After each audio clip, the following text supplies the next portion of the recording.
In terms of, we spoke about some of the laws that were put in place.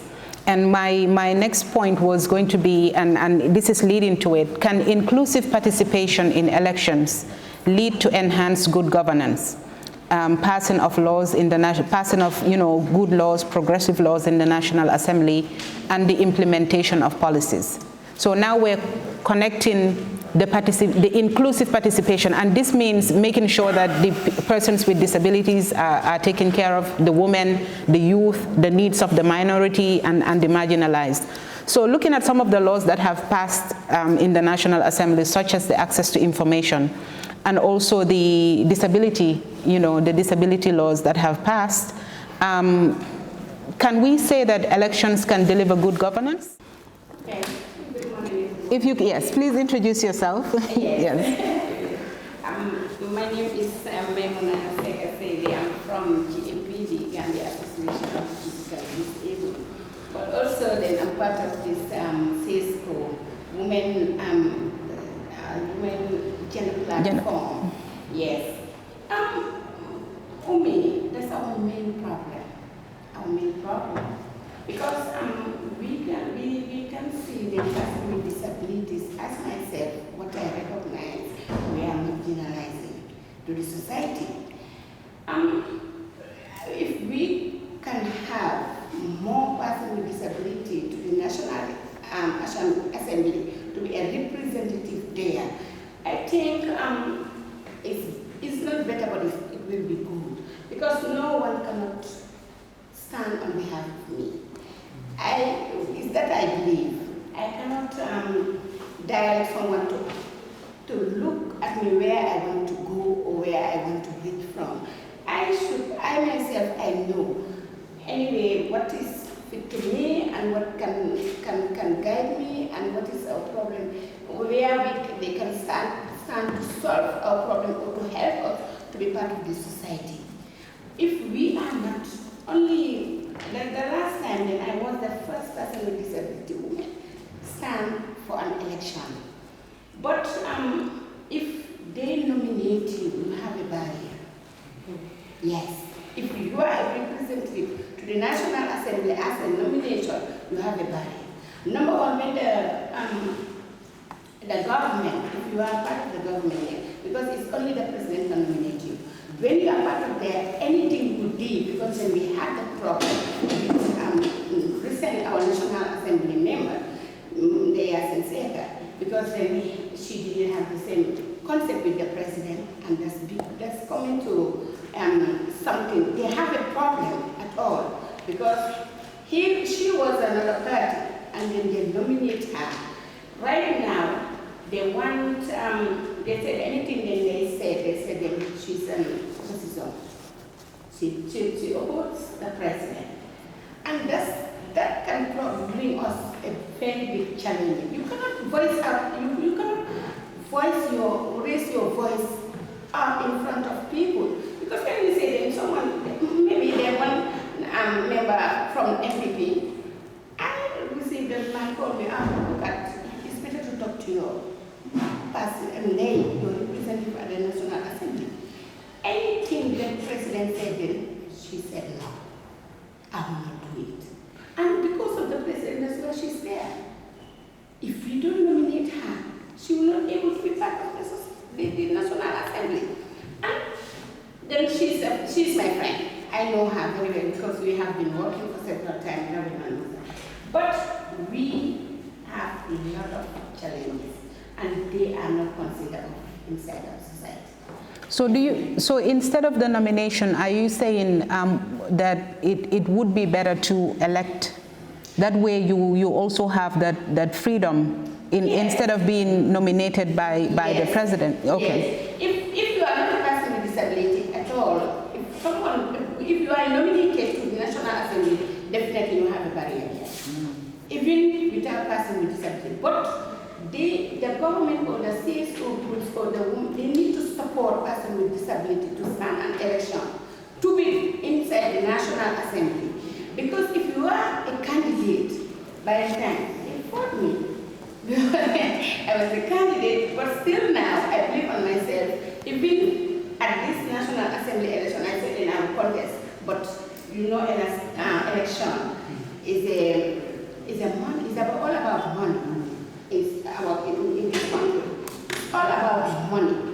That's why then, I mean, I have a lot of things to do. That's why then I couldn't able to stand. But I said then I will show myself, I will prove myself that I have the competence.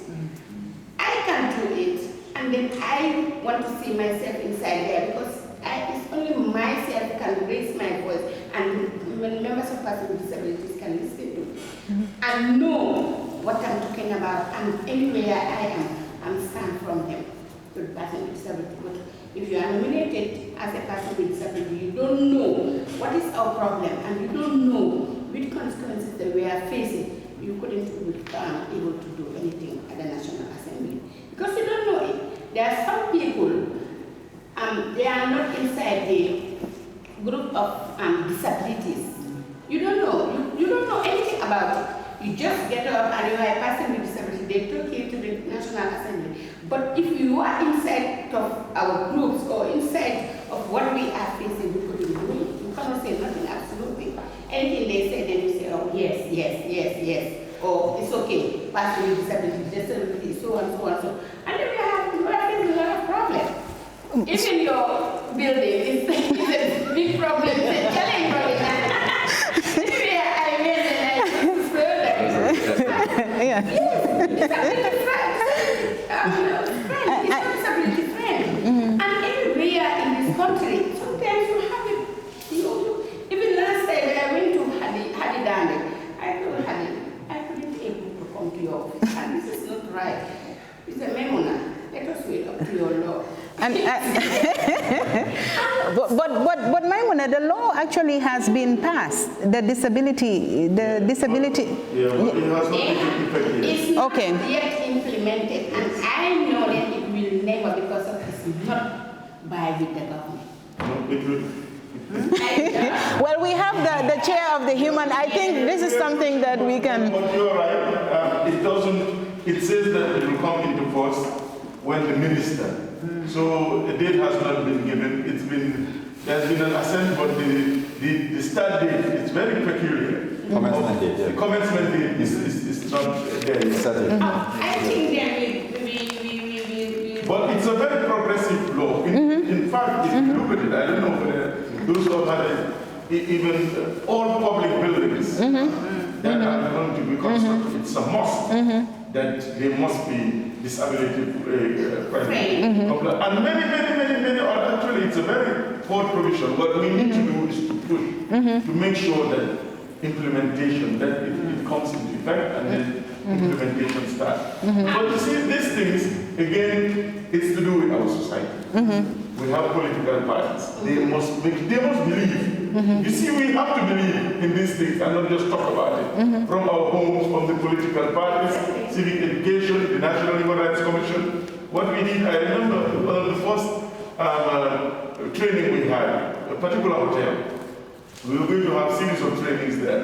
We told them that if you don't, within the next 2-3 weeks, have a ramp here, we will not, and actually they did. Because I remember the first meeting, I had to have somebody with a wheelchair to go get him. And we just called the person that if you don't have a ramp here, we have to, and they did. So these are things that we also need to, we have to demand. You know, we always talk about political will. I think we should move from political will, because when we say political will, we were allowing them to have the will. We should say political demand. We should start having the demand. And working together, there is a lot of frustrations. I agree with you, a lot. But Maimuna, maybe one of the solutions, because you're also talking about the association, right? You know there's power in numbers. In terms of the association also coming together, you know, we saying, okay, we have 10,000 members, and those 10,000 members would mean something to a political party who, you know, would most likely be willing to advocate for your needs if you support, wouldn't that be something of also the associations coming together to form this pact and use that number to advocate for some of these policies or bills to be implemented, or even support for other members of the association that want to contest in elections? You know, Omen, you are the one who invited me today. And you know that I'm in But inclusive is a problem for us, the society. They don't normally include us. And then, as I said, without us, nothing for us. So we have to be very careful. I've been a long time to this organization. I was then the vice president of GFD. Robina knows we work together. But there's a lot of problems. And then anywhere I am, I'm still advocating loud and clear. Because I cannot, one day, because for you or Robina, one day you're going to retire from your work. But myself, I'm not going to retire from my disability.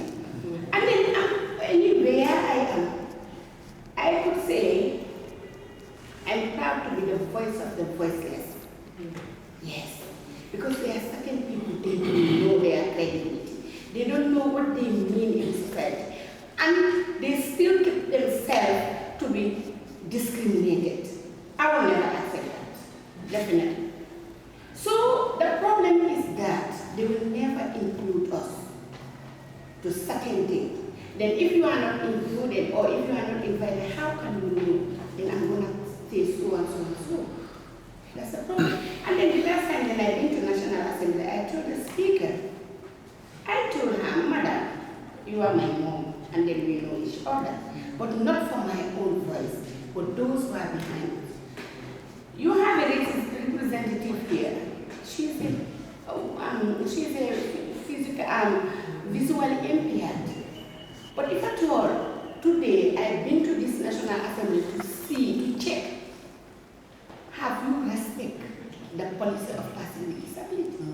There is no wheelchair around this area, and it should have a wheelchair there.